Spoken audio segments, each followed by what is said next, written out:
Let's begin with another topic, residential status and scope of income. Okay, I have used the short form CDC, that is for the continuous discharge certificate. Now let's begin. Okay, so individual resident, if he stays for 182 days or more in India, then he is known as the resident of India. And if he stays for 60 days or more in India plus, that is, and 365 or more days in the last 4 previous years, then he is known as resident of India.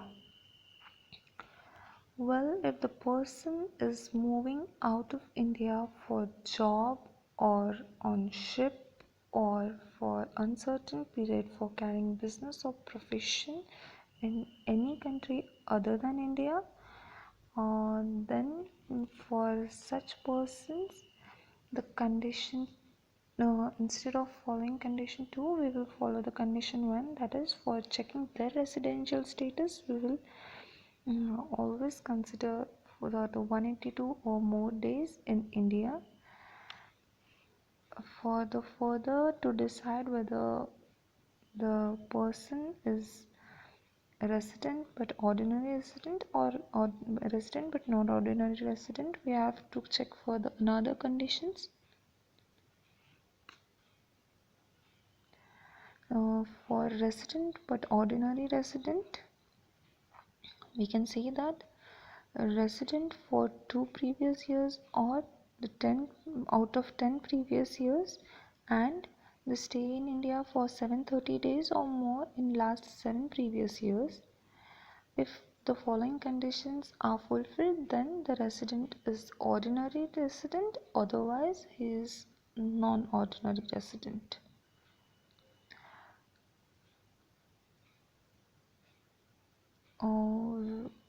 Where we see the person is moving out of India for the ship, on ship, then his entering day plus leaving day, both the days are excluded. That is, here comes the reference of the CDC. It is a document on which the person on the day he is on board, the date is mentioned and the date of his off board is also mentioned. Inclusive of both of these 2 days are considered to be the stay outside India. While checking for the other individuals, the immigration day, that is their entering day, is all, and their leaving day, both the days are considered to be stay in India, for the stay in India.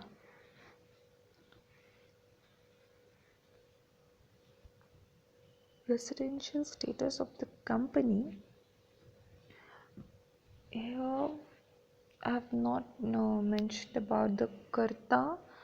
So Karta is as good if the Karta of HOF is resident and ordinary resident, then the HOF is also resident and ordinary resident. And for the firm where the control is wholly or partly in India, then the firm is resident of India.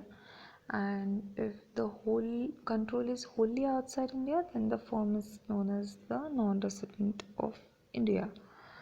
So further moving for the company's residential status, we have to check for the 2 things, that is place of effective management and whether the active business is carried outside India or not. If the place of effective management is outside India, then we have to check for the active business outside India, that is ABOI test, and if both the conditions are fulfilled, then it has been known as the company is non-resident of India. Indian company is always resident, And other company, if the POEM is in India, then it is resident of India, and if POEM is not in India, then we have to check for the ABOI test, and if both the conditions are fulfilled, then it is non-resident of India. Where the turnover of the company is less than 50 crore of any foreign company, then it is considered as the non-resident company only.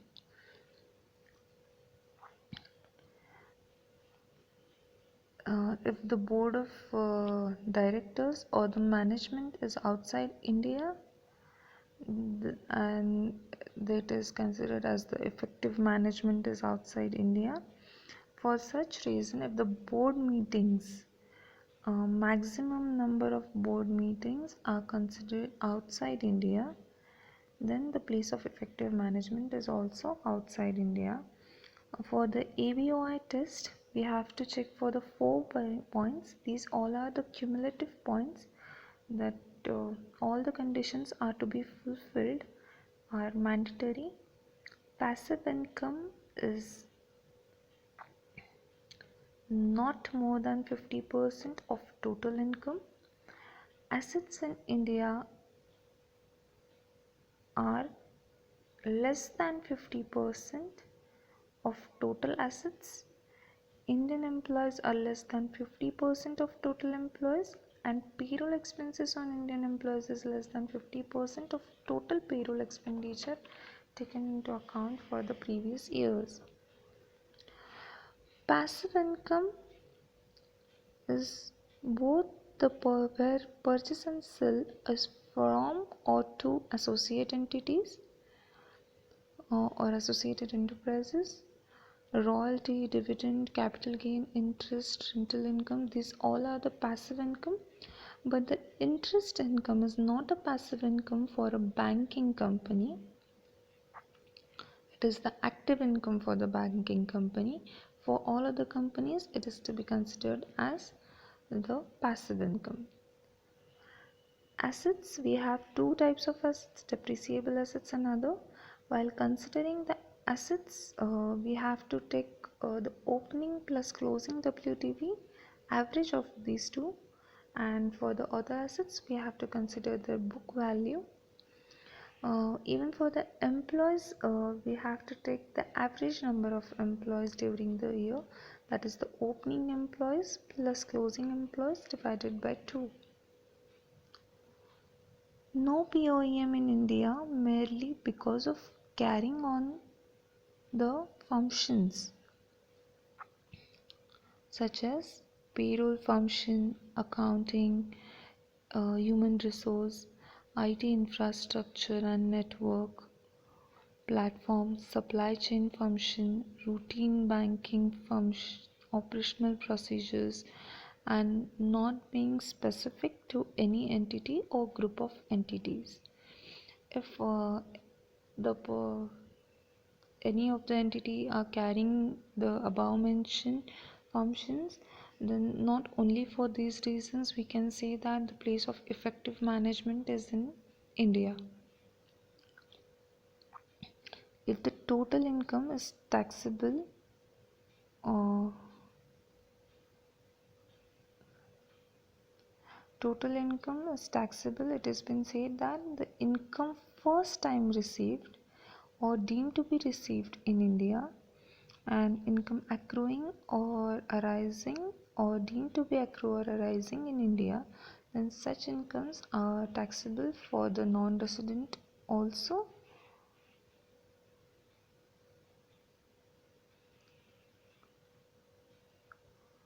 These are towards the Indian income, and others are known as the foreign income. So now let's check for the taxability of income for the individual and HUF, and even for the companies. Okay, Indian income are taxable for resident and ordinary resident, resident but not ordinary resident, and of course non-resident also. In foreign income, if the PGBP is controlled from India, then it is taxable for the resident, that is both ordinary and non-ordinary. but it is not taxable in the hands of non-resident. And for the ordinary foreign income, it is only taxed in the hands of resident and ordinary resident. It is not taxable in the resident but not ordinary resident and non-resident.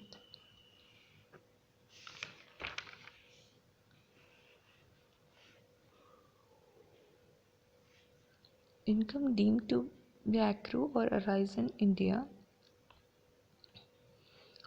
Income accruing or arising outside India directly or indirectly through or from any business connection in India, any property, assets or sources of income in India, transfer of capital assets situated in India,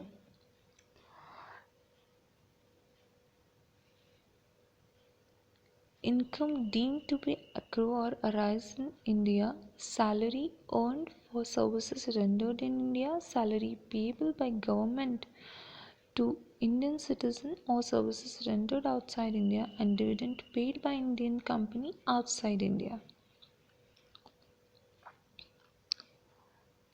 Interest if payable, income deemed to be accrue or arise in India, interest if payable, royalty if payable, fees, interest, royalty and fees for the technical services are payable to person resident, government, or are payable if payable, person resident, government, a non-resident. Exception is if the money borrowed and used or technical services or royalty services are utilized for the purpose of business and profession carried on outside India, payable by person resident in India, government, or by a non-resident. If the money borrowed and used for the technical services or royalty services or utilized for making income from any source outside India.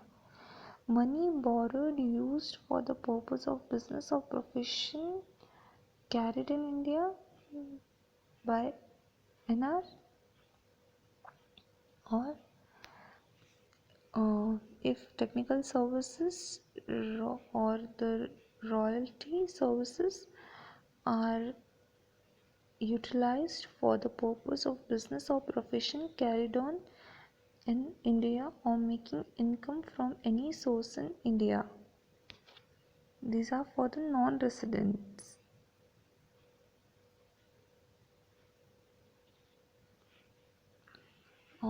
Here are some descriptions. The transfer of capital assets situated in India, if the amount is more than 10 crores and the assets form the minimum 50%, then such are taxable. And in the Vodafone case, the Supreme Court gave the judgment that it is not taxable in India, but later on there was an amendment in the law, and the amendment said that the transfer of management will also be considered as the transfer of capital asset situated in India. Further, for the business connection, acting on behalf of NR, habitually conducting contracts or playing principal role in leading to the contracts in name of NR, or for the transfer of ownership or for granting of the rights to use NR property for the provisions of services by that NR, habitually maintain a stock from which he regularly delivers on behalf of NR, habitually secure order in India mainly or wholly for NR,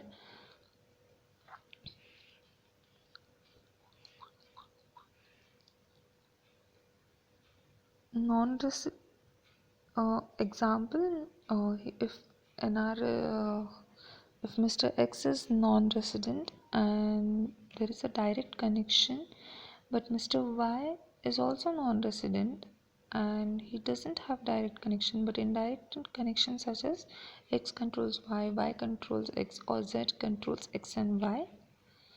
Then if the services for y also rendered, then that too also considered as a business connection.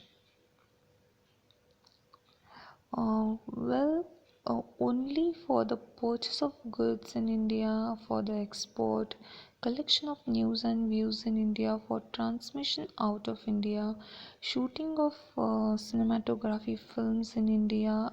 If such an individual who is not a citizen of India, or a firm not having any partner who is citizen of India, or a company no shareholder is citizen or resident of India, or any foreign company involved in mining of diamonds, from the activities which are confined to display of uncut and unassorted diamond in special zone notified, then these activities, then there is no business connection in India.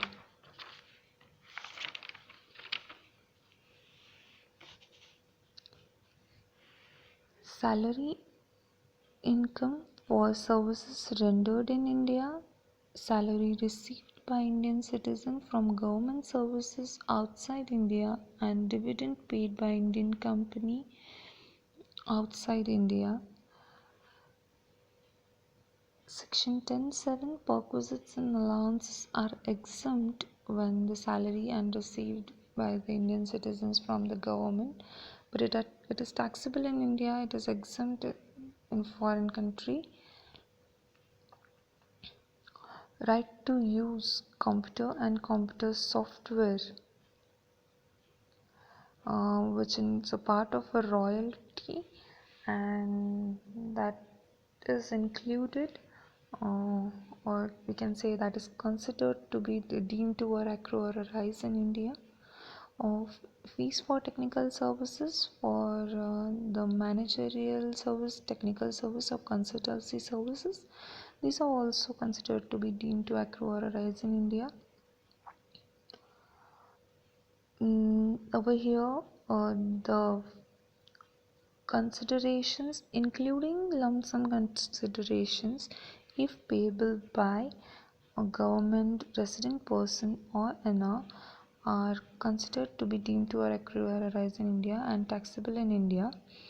Where there is the royalty income for the lump sum royalty by resident to non-resident for supply of computer software along with the computer hardware under scheme approved by CG, then not to be treated as deemed to be accrue or arise in India. This is the only exemption or exception.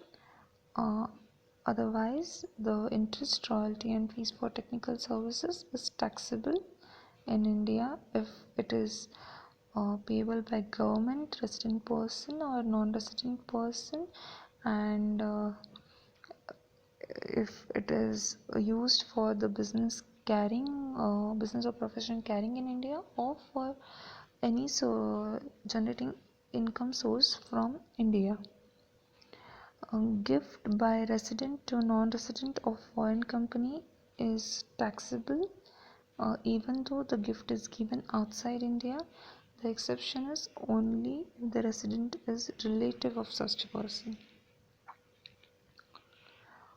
Here we have some exemptions under section 10(4)(2). Here we have many exemptions, but I have mentioned some of the important which I think so, because it's a very long list, so we are not going to see all of those exempt income for the non-resident, but here are some new sections such as 10(4)(c), 10(4)(d), which is the amendment.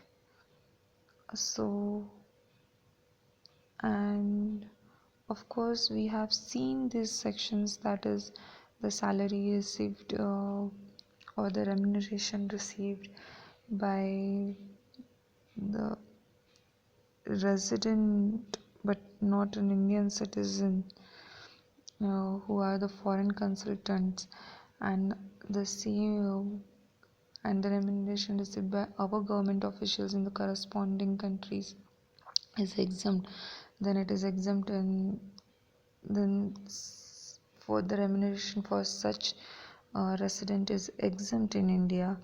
And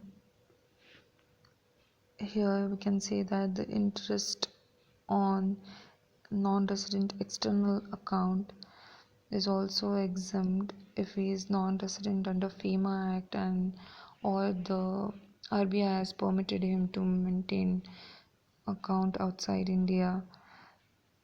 Salary received by now or due for services rendered in connection with his employment on the foreign ship if his total stay in India does not exceed 90 days in previous year, or if the interest payable by Indian company or business trust in respect of money borrowed from the source outside India by way of issue of repo denominated bonds referred in section 194 LC during the 17th September 18 to 31st March 19, then it is exempt, otherwise it is taxed at 5%.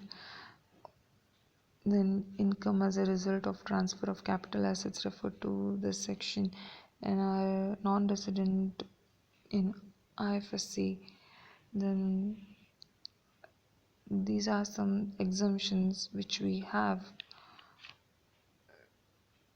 for. And the interest payable by the unit in IFSC in respect of money borrowed on or after 1919, then such interest income is exempt for NR. So list continues, but I will end over here. So thank you friends, thanks a lot.